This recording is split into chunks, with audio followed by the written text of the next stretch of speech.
Алдыңғы сабағымызда 20-шы сұрақта тоқтаған болатынбыз. Енді бүгін әрі қарай жалғастырамыз. 21-ші сұрақ. Солтүстік ғұндар 2-ші ғасырдың ортасына қандай атаумен мемлекет құрды? Солтүстік ғұндар, яғни ғұндардың солтүстік бөлігінің 2-ші ғасырдағы мемлекетінің атауы бізде Юэ-Бан болып аталған болатын. Әрі қарай. 22-ші сұрақ. Біздің заманымыздан бұрын 539 жылы Үндістан шекарасына дейінгі жерлердің бәрін жаулап алған патша. Біздің заманымыздан бұрын 539 жыл уақыты көрсетілген және де Үндістан шекарасына дейінгі аумақты жаулаған патша. Камбиз бұл болмайды бізде.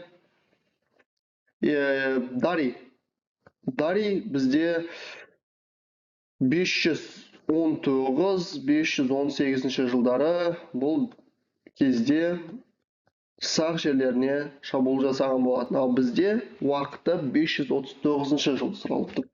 Әрі қарай. Ишпакай да болмайды. Ишпакай скифтердікі. Бұл патша 670 жылы шайқастардың бірінде қаза тапқан болатын. Сұрақта Үндістан шекарасына дейін барған 539 жылы әрине Кир патша. Кир патшаның өзінің қайтыс болған уақыты 530 жыл болып табылады. Скифтердің өздері де, олардың аттары да сауытпен қорғалған деп жазған. Яғни тарихшының аты керек. Геродот, тарихтың атасы бәріміз білеміз, көптеген мәліметтерді қалдырған, тарих деген еңбектің 9 томдықтың жазып қалдырған болатын.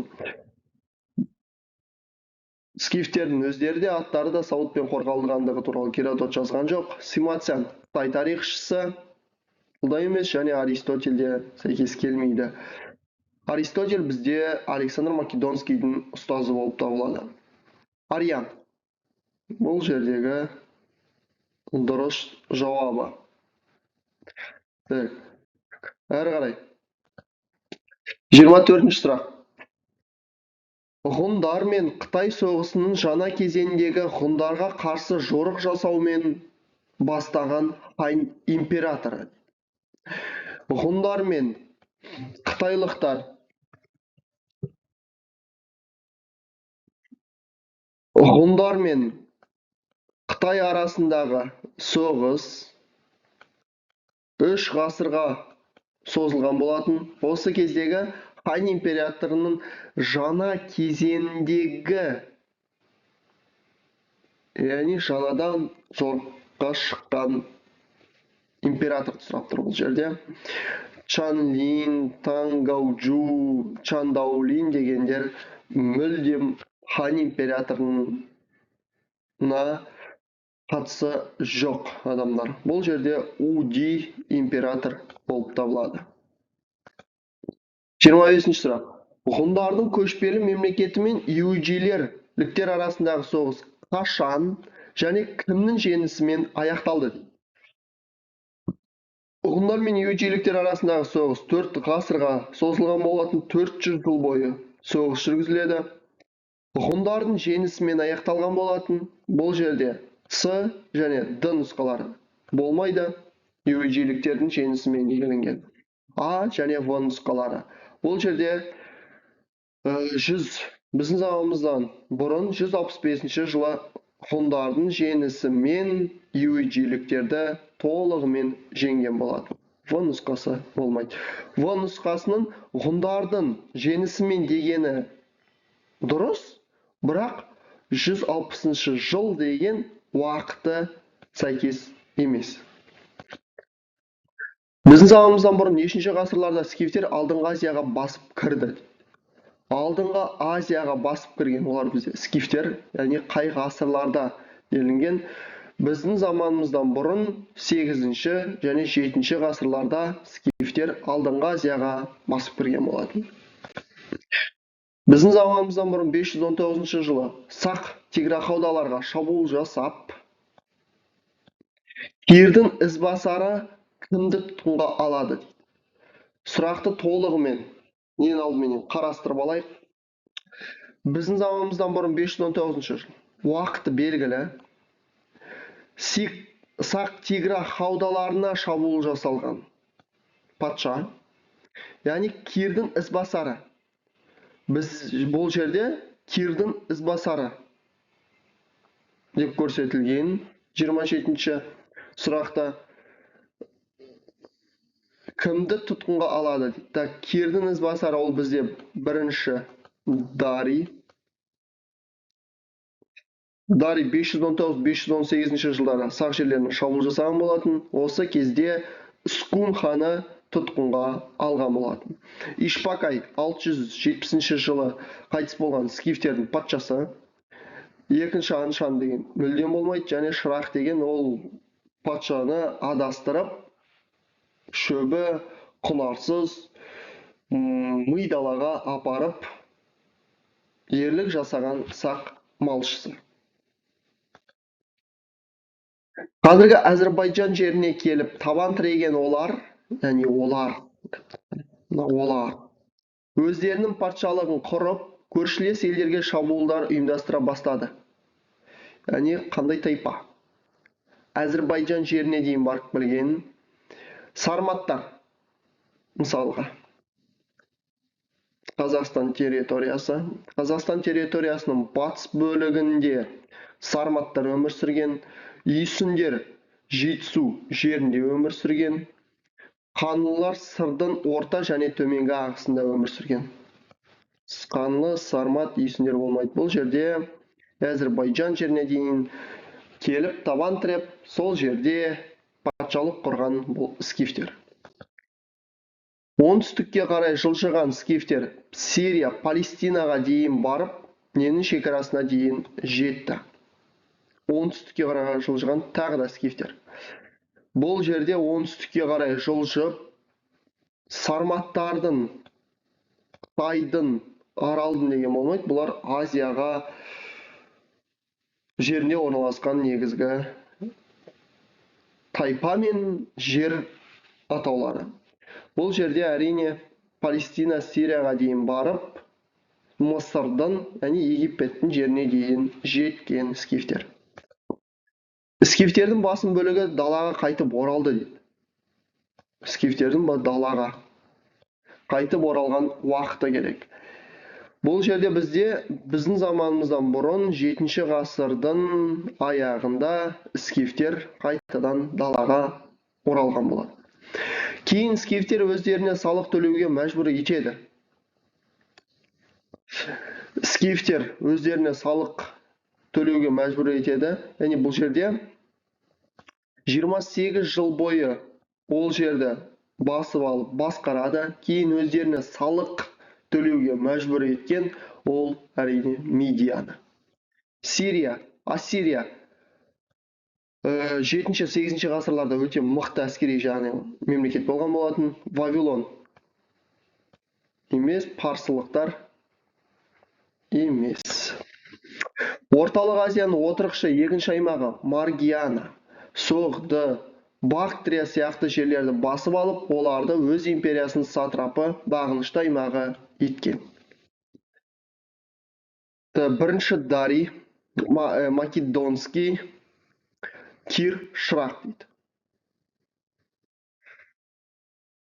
дейді. Бұл жерде бізде Маргиана, Соғды, Бактрия сияқты жерлерді басып алып, оларды өз империясының бағынышты сатрапы еткен патша керек. Бұл жерде бізде Шырақ болмайды. Бұл жоғарыда да айтып өттім. Сақ малшысы бұл. Кир парсы патшасы, яғни осы жерде бізде Кир болады. Македонский және бірінші Дарилар болмайды. 33-ші сұрақ. Бірінші Дарий Маргианадағы бүлікшілерді бағындырған соң, біздің заманымыздан бұрын 519 жылы сақ тигра хаудаларға шабуыл жасап, олардың көсемі, яғни патшасы Скун ханы тұтқынға түсіреді. Бұл туралы жазып қалдырады. қайда жазып қалдырған деген сұрақ екен бұл жерде. Орхон жазбалары болмайды, бұл моңғол тайпалары туралы негізгі деректерді және түркі тіліндегі көптеген деректерді Орхон Енисей жазуларынан аламыз. Авеста парсы тілінде жазылған кітап. Геродоттың деректері ол ежелгі тайпадағы мәліметтерді көбінесе аламыз. Ал бұл жерде бірінші Дарийдің көптеген мәліметтерін жазған жартасқа түсірілген Бехистун жазбаларынан көре аламыз.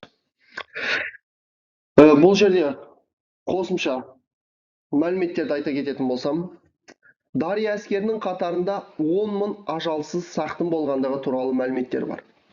Олар грек-парсы соғыстарында біздің заманымыздан бұрын 490 жылы Марафон маңындағы шайқасқа, 480 жылы Ксеркс патшалығында болған соғыстарға қатысқан.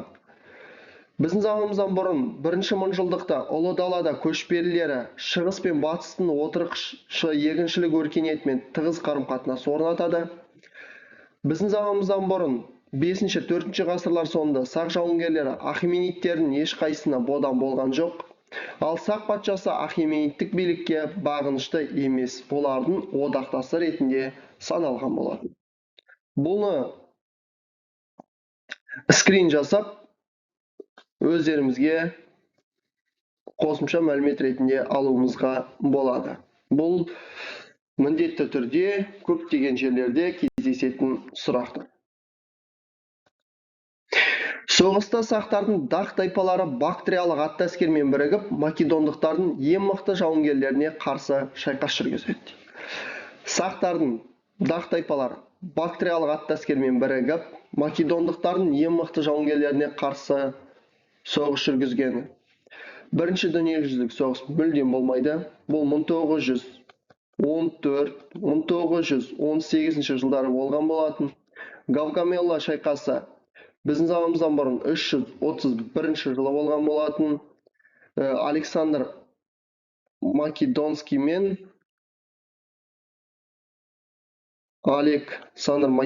мен үшінші Дарий арасындағы соғыс. Орбұлақ шайқасы 1643 жылы болған болатын. Бұл соғыс Салқам Жәңгір мен Батыр Қонтайшысының арасындағы өте үлкен алпауыт ірі қазақтардың жеңіске жеткен шайқас болған болатын. 600 жауынгердің 50.000 жоңғарға қарсы төтеп беруі. Сонымен қатар Самарқанд билеушісі Жалаңтөс Баһадүрдің көмекке келген сәті. Енді бұл жердегі біздегі шайқастар, мысалы марафон шайқасы, жаңа бастапқыда айтылып өтілген. Осы слайдтың алдындағы өткен қосымша мәліметтерде көрсетілген ақпаратта. Бұл жерде Гавгамелла шайқасы болады. Александр орталық Азиядағы отырықшы бактриялық, соғдылы халықтар мен сақ тайпаларының басқыншылық жорықтарына жүргізеді. Соғыстар 4 жыл жүргізілген болатын, ол 31 жылдан бастап 27 жылға дейінгі аралықта қамтыған болады. Соғдың әскери қолбасшысы Спитаменнің көтерілісі жеңіліс тауып, Александр жаулап алады. Спитамен бұл шайқаста көтерілісті бастаған болатын, бірақ бұл көтеріліс басып жаншылады, және де Александр жаулап алған.